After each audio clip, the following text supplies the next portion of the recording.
Green house effect اور ماحولیاتی تبدیلی۔ گزشتہ ویڈیو میں ہم نے قدرتی گرین ہاؤس ایفیکٹ کے بارے میں دیکھا جو ہمارے سیارے کو گرم رکھنے اور زندگی کی بقا میں مدد دیتا ہے۔ اس ویڈیو میں ہم جانیں گے کہ کس طرح حیاتیاتی ایندھن یا فاسل فیولز کے جلائے جانے سے ہم فضا میں کاربن ڈائی آکسائیڈ کی مقدار میں اضافہ کر رہے ہیں، جس کے نتیجے میں گلوبل وارمنگ اور دیگر ماحولیاتی تبدیلیاں رونما ہو رہی ہیں۔ یہ دیکھنے کو کہ انسان کیسے گلوبل وارمنگ کا باعث بن رہا ہے، پہلے فاسل فیولز کے بارے میں سمجھنا ضروری ہے۔ فاسل فیولز جیسا کہ تیل، کوئلہ اور قدرتی گیس دراصل کروڑوں برس پہلے پائے جانے والے جانداروں کی باقیات ہیں۔ یہ بنیادی طور پر مختلف مقدار میں ہائیڈروجن کے ساتھ کاربن پر مشتمل ہوتے ہیں۔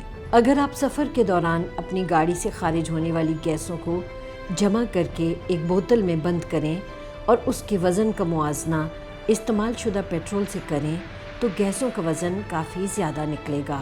ایسا ان گیسوں میں ہوا کی آکسیجن شامل ہو جانے کی بنا پر ہے۔ یہ پیٹرول کے مالیکیول کا ایک حصہ ہے، H2CCH2۔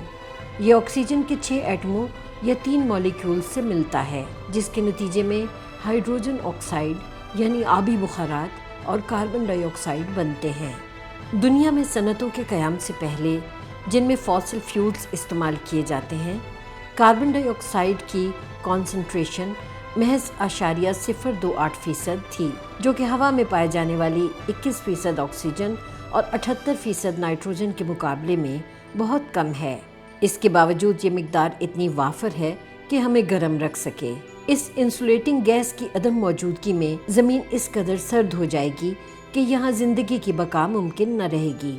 فاسل فیولز کے جلنے کی صورت میں یہ کاربن ڈائی آکسائیڈ خارج ہو کر فضا میں موجود کاربن ڈائی آکسائیڈ کی مقدار میں اضافہ کر دیتی ہے، جو قبل از صنعتی دور کے مقابلے میں پہلے ہی قریباً 50% بڑھ چکی ہے۔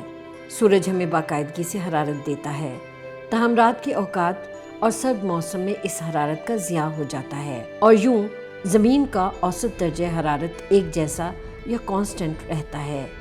تاہم اس قدرتی نظام میں اب تبدیلی رونما ہو رہی ہے، کیونکہ انسان فضا میں کاربن ڈائی آکسائیڈ کی مقدار میں مسلسل اضافے کا سبب بن رہا ہے۔ یہ ایسا ہی ہے جیسے ہم اپنے سیارے کو سویٹر پہنا دیں۔ یوں زمین پر ایک اضافی لیئر آ جانے کی صورت میں حرارت آئسولیٹ ہو جائے گی اور آسانی سے نکل نہ پائے گی۔ ہمارے لیے سویٹر اتارنا آسان ہے، مگر زمین ان گرین ہاؤس گیسوں کو آسانی سے کھو نہیں سکتی اور اوپر سے ہم ان میں مزید اضافہ کرتے چلے جا رہے ہیں۔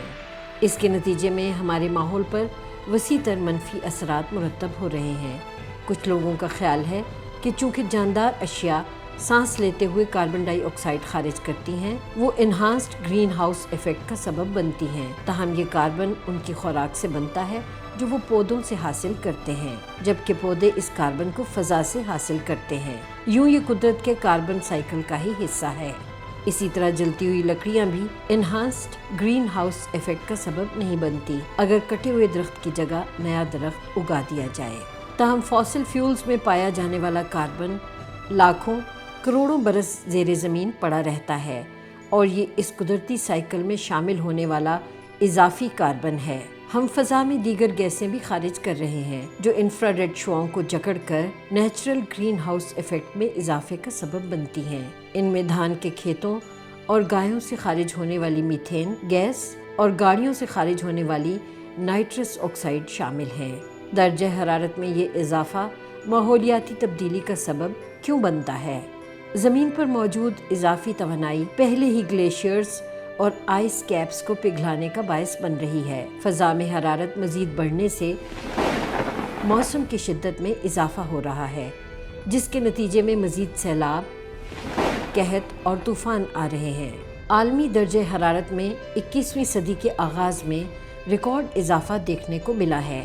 حاصل کلام یہ ہے کہ قدرتی گرین ہاؤس ایفیکٹ ایک اچھا عمل ہے اور یہ زمین کو اس حد تک گرم رکھتا ہے جو زندگی کی بقا کے لیے ضروری ہے۔ تاہم زیر زمین کروڑوں برس سے موجود فاسل فیولز کو جلانے سے فضا میں کاربن ڈائی آکسائیڈ کی مقدار میں اضافہ ہو رہا ہے، جو پہلے سے موجود گرین ہاؤس گیسوں جیسا کہ میتھین سے مل کر ماحولیاتی تبدیلیوں اور گلوبل وارمنگ کا سبب بن رہا ہے۔